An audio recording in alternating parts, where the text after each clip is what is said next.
Karina Baloul, vous avez choisi la chanson Mesdames de Grand Corps Malade. Qu'est-ce qui vous a plu dans ce titre du slammer ?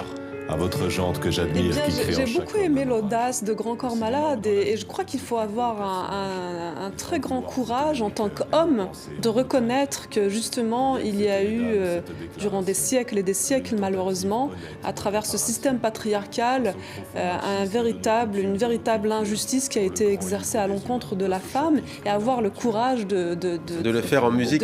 L'album est composé de 10 titres dont 9 chansons en duo uniquement des femmes pour ne pas seulement dire l'artiste parler des femmes mais aussi de les entendre. C'est effectivement une justice qu'il veut réparer là. Romain Pigenel a choisi Hal, ça veut dire le temps, Hal pour bien le prononcer, le nouveau projet de la chanteuse Oum, projet en cours de création d'ailleurs, dont la première partie est en ce moment en ligne sur la chaîne YouTube.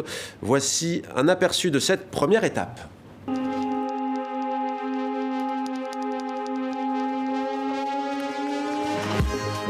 La peur m'a eu, celle de l'inconnu, je l'ai connue, j'ai rampé dans un temps désert, erré en vain, des heures sans fin, dans ce temps qui s'étend, où tout est défendu.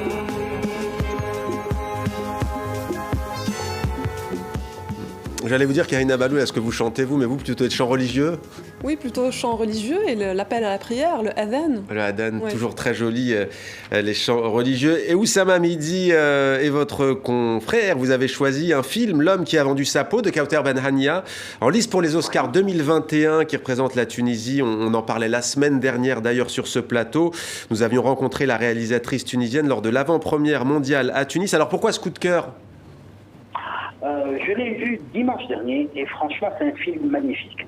C'est un film très surprenant pour ce qui est du scénario, pour ce qui est de la construction. En plus c'est un film très beau visuellement, très pictural dans le style de Paolo Sorrentino. Et franchement c'était un film bluffant qui m'a réellement marqué.